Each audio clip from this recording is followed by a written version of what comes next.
আসসালামু আলাইকুম viewers, welcome back to my channel. আমি রাবিয়া সুলতানা আপনাদের মাঝে হাজির হয়ে গেলাম নতুন আরেকটি ব্লগ ভিডিও নিয়ে। আশা করি সবাই ভালো আছেন ইমান এবং স্বাস্থ্যে। আমি ঢাকা থেকে বলছি। আমার আপু ভাইয়েরা কোথা থেকে বলছেন অবশ্যই আজকে কমেন্টস বক্সে লিখে যাবেন। আমি জানতে চাই আমার আপু ভাইয়েরা কে কোথা থেকে আমাকে প্রতিদিন দেখেন। যদি কোনো সমস্যা হয়, ভুল ত্রুটি হয় কিংবা কথায় কোনো ভুল আসে অবশ্যই ক্ষমা সৌন্দর্য দৃষ্টিতে দেখবেন। আসলে ভিডিও তৈরি করা, এডিট করা, ভয়েস ওভার করা অনেক সমস্যা, তাই একটু ভুল হতেই পারে। সকাল সকাল চলে আসলাম রান্নাঘর থেকে, ডিম ভেজে নিয়েছিলাম আর বাহির থেকে নাস্তা আনিয়ে নিয়েছি। আমার একটু শরীর খারাপ কদিন থেকে, তার জন্য ঘরে আর চাপ নিচ্ছিলাম না। তো হাজব্যান্ড সকালে হাঁটতে যায়, ও আমার জন্য নিয়ে এসেছিল, মানে আমার বাচ্চা কাচ্চা আমরা সবাই মিলে খাবো, নাস্তা নিয়ে এসেছে। আমি এই ফাঁকে ভাত বসিয়ে দিয়েছি আর চিচিঙ্গা ভাজি করেছিলাম সেটা তুলে নিচ্ছি। এর মধ্যে কিন্তু চলছিল হালিমা আপুর এলবি, তো হালিমা আপুর এলবিতে ছিলাম আর এইদিকে একটু করে রান্না করছিলাম। আজকে রান্না করব লাল শাক দিয়ে, বড় মাছের মাথা দিয়ে। মাছটা গতকালই এনেছিলাম, তো চিন্তা করেছি মাছ যদি ফ্রিজে রেখে দেই মানে মাথাটা খাওয়া হয় না, তাই বাজার থেকে মাছ আনার একদিন পরেই কিংবা সাথে সাথেই মাছের মাথাটা খেয়ে ফেলা উচিত। এতে করে মাছের মাথাটা পরবর্তী সময়ে খেতে গেলে একটু অনীহা লাগে। দেখা গেছে যে মাছ খাওয়া হয়ে যায়, মাছের মাথা কিন্তু খাওয়া হয় না। তাই আমি লাল শাক বেছে নিয়েছিলাম গতকাল রাত 12টায়, তো সেই তাড়াহুড়া করে আজকে লাল শাক দিয়ে মাছের মাথাটা রান্না করে নিচ্ছি। আমার আপু ভাইয়াদের কাছে বলে নিচ্ছি, একদম শুরুতেই একটা লাইক দিয়ে দিবেন, কমেন্টস করবেন এবং ফুল ওয়াচ করার চেষ্টা করবেন। অনেকে অনেক বড় ভিডিও দেয়, তাদের চাইতে আমার ভিডিওটা একটু ছোট, আবার যারা অনেক ছোট ভিডিও দেয় তাদের চাইতে আমার ভিডিওটা একটু বড়। কাইন্ডলি দেখার চেষ্টা করবেন। আর আপুদের বলছি, যারা ছোট ভিডিও দেন কাইন্ডলি একটু বড় ভিডিও করেন, এতে কিন্তু ওয়াচ টাইম আসবে না। আমাকে মিম আপু, ব্লগার মিম, উনি সবসময় বলতো আপু একটু বড় ভিডিও দাও। তো ওয়াচ টাইমটা আসলে বড় ভিডিও দিলেই বাড়ে, ছোট ভিডিও দিলে বাড়ে না। তা আমার আপু ভাইয়াদের উদ্দেশ্যে বলছি, যারা যারা ছোট ভিডিও দিচ্ছেন অবশ্যই বড় ভিডিও দিবেন। ভিডিও করতে আসলে অনেক সময় একটা প্রবলেম হয়, চলেন শেয়ার করি। যেমন আপনি ভয়েস দিতে যাবেন, তখনই দেখবেন দুনিয়ার নোটিফিকেশন চলে আসবে। নোটিফিকেশনের যন্ত্রণায় আপনি ভয়েস করতে পারছেন না, ভয়েস ওভার করতে পারছেন না। খুবই মজার। আপনি যখনই এলবিতে যাবেন তখনই দেখবেন মাঝপথে কারো কল আসবে, তখন এলবিটা কাটা যাবে কিংবা এর মধ্যে ডিস্টার্ব বোধ হবে। দুনিয়ার নিয়মগুলোই কিন্তু এরকম। ছাদে কাপড় দিয়েছেন, বৃষ্টি ভাব, কিন্তু আপনি চলে আসছেন, তারপরেই বৃষ্টি ফোঁটা পড়া শুরু। তো আপনি যতক্ষণ ছাদে থাকবেন, পাহারা দিবেন, বৃষ্টি কিন্তু আসবে না। আমাদের দৈনন্দিন জীবনে এরকম কিন্তু অনেক ঘটনাই ঘটে। আমরা মেয়েরা ঘর থেকে বের হই, গেটটা লক করেছি কি না মনে হয় 5-6 বার দেখি। আসলে এটা একটা অভ্যাস হয়ে গিয়েছে, আমরা প্রায় কিন্তু এরকম করি। আমাদের কিছু সমস্যা থেকেই যায় আমরা দৈনন্দিন জীবনে। ডিম ভাজছি, যে ডিমে কি লবণ দিলাম না মাঝে মাঝে সেটাও একটু চেক করে দেখা লাগে।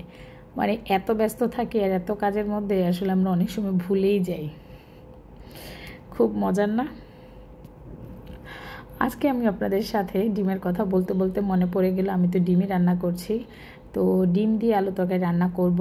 আমি এক চুলায় কিন্তু আলু সিদ্ধ করেছিলাম, তো সেই আলুটাকে সিদ্ধ করে আমি একটু ছোট কিউব করে রেখেছি। আর এই ফাঁকে পেঁয়াজ কাঁচামরিচ দিয়ে খুব সুন্দর করে 2টো ডিম ভেজে নিচ্ছি। আজকে ডিমের রেসিপি হবে আলু দিয়ে ডিম তরকারি। তো ডিমটার গোটা দিইনি, একটু ডিফারেন্টভাবে করার চেষ্টা করছি। এখন তেল আর পেঁয়াজ দিয়ে দিব কাঁচামরিচ, আর দিব হলুদের গুঁড়া, মরিচের গুঁড়া, আদা রসুন পেস্ট, সবগুলো উপকরণ দিয়ে খুব সুন্দর করে মিক্সড করে নিব। আসলে তরকারি রান্নাটা আমরা সবাই জানি, হয়তো আদাটা আগে, হলুদ মরিচগুলো আগে, কিংবা আদা রসুন পরে, কিংবা হলুদের গুঁড়া মরিচের গুঁড়া পরে। এটাই নিয়ম, আগে আর পরে সেমভাবেই কিন্তু রান্নাটা করি। এই যে সবগুলো উপকরণ দিয়ে আমি সুন্দর করে নাড়াচাড়া করে রান্না করে নিচ্ছি। আমার আপু ভাইয়াদের উদ্দেশ্যে বলছি, অনেক আপুই আমার ভিডিও দেখে কিন্তু তারা কমেন্টস করে না, কিংবা অনেক আপু আমার উপর রাগ করেছে, বোঝা গিয়েছে। তাদের আমি সাবস্ক্রাইব করেছি কিংবা তারা করেছে, আমি ভিডিও দিলে কমেন্টস করে না। তো আজকে একটা আপুকে খুঁজে পেয়েছিলাম, কুক বুক। আপুটার নাম ভুলে গিয়েছে, যাই হোক কুকবু কাছে সাথে। আপুটা আমাকে দেখে কিংবা আমি আপুকে দেখি যে আমি জানি না যিনি আমার সাবস্ক্রাইবার আপু। তো মজার কথা হচ্ছে আমি আপুর ভিডিওটা দেখছিলাম না কতদিন থেকে, হঠাৎ করে আজ ঢুকে গেলাম, ওনার একটা কমেন্টস পেয়ে গিয়ে দেখি ও আল্লাহ, এই আপু তো আমার কবে থেকেই আছে, কেন যে আমার এই ধরনের ভুল হয়ে গেল। আসলে আমি দুঃখিত আপুরা, যদি আমি ভুলে যাই কোন আপুর ভিডিও দেখতে, কাইন্ডলি আমাকে একটা নক দিয়ে যাবেন, তাহলে আমি বুঝবো যে আমার আপুটা তো আমাকে দেখে ফলো করে, হয়তো আমি ভুলে গিয়েছি। আসলে আমি বেশি সাবস্ক্রাইবার করতে চাই না, বিশেষ করে ভিডিওর বেলায়। এতে করে হয় কি, প্রতিদিন ভিডিও ওয়াচ করতে করতে 1-2 জন আপু বাদ পড়ে যায়। তো এর জন্য আমি অসংখ্যভাবে ক্ষমা প্রার্থী, ক্ষমা করে দিবেন যদি কোনো আপু বাদ পড়ে যায়।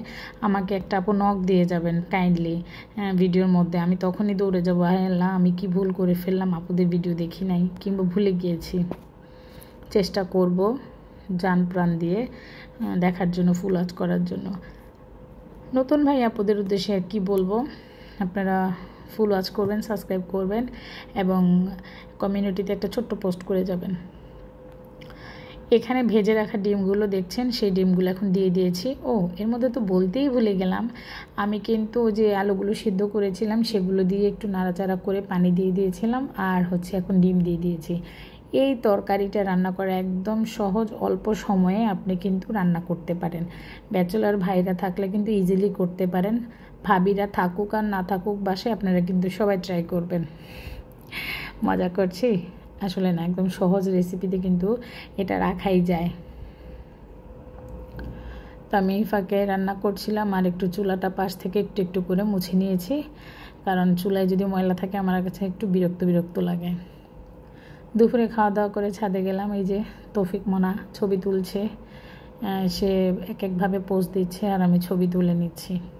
মাঝে মাঝে একটু ভালো লাগে বাইরে গেলে টেলে, ছাদে উঠলে। তো অনেক দিন হচ্ছে বাহিরেও যাওয়া হয় না, সন্ধ্যায় কি খাবো আর কি খাবো না বুঝেই উঠতে পারছি না। তো সেই জন্যে বাসায় একটু তৌফিককে ফ্রেঞ্চ ফ্রাই ভেজে দিচ্ছি। তো ওয়াদা করেছিলাম একটা নতুন রেসিপি করব, কিন্তু ইদানিং আর রেসিপি করা হচ্ছে না আমার। যাই হোক, বাবুকে শান্ত রাখার জন্য আমি একটু ফ্রেঞ্চ ফ্রাই করে দিচ্ছি, ও খাবে, সাথে আমরাও তো আছি ছোচা, একটু একটু খেয়ে নেব। ফ্রেঞ্চ ফ্রাইগুলো খুব ভালো মতোই ভাজাভাজি করছি ডিপলি, কারণ না হলে হবে না। এর মধ্যে কিন্তু অনলাইনে অর্ডার পড়ে গিয়েছে, আমার বড় ছেলে অনেক দিন হয়েছে সে কাচ্চি খায় না, তো তাকে কাচ্চি খাওয়াতে হবে। যেহেতু মাসে আমি একটা বিল পাই, তো সেই বিলের টাকা থেকে মাঝে মাঝে ওদের কিছু না কিছু খাওয়াতে হয়, তো কাচ্চি খাওয়াবো। বেশি আনিনি, একটা প্যাকেটে এনেছিলাম, ওরা যে ভাগাভাগি করে খাবে। তো ভালোই লেগেছিল, সুলতান ডাইনের কাচ্চি আমার কাছে ভালোই লাগে। এরপরে নিজের কিছু কাজ দেখাবো আজ। অনেক দিন আগে এটা করেছিলাম, সুপারি পাতার উপরে কালো কালার এক্রিলিক কালার দিয়ে পেন্ট করে তারপর ডিজাইন করেছি, এরপর মিরর সেট করেছি। কেমন হয়েছে ভিউয়ার্স? আপনারা কিন্তু আমার হাতের কাজে খুব প্রশংসা করেন, এতে কিন্তু আমি খুবই অনুপ্রাণিত হয়েছি। এই যে একটা জিনিস দেখছেন, এটা আমি কাগজ দিয়ে র্যাপ করে খুব সুন্দর করে ড্র করে তারপর লিখেছি নেভার গিভ আপ। এরকম আরও কয়েকটা আমি তৈরি করেছি। তো আজকে আপনাদের সাথে এই পর্যন্তই শেয়ার করলাম, যদি ভালো লাগে অবশ্যই সাপোর্ট করবেন। আল্লাহ হাফেজ।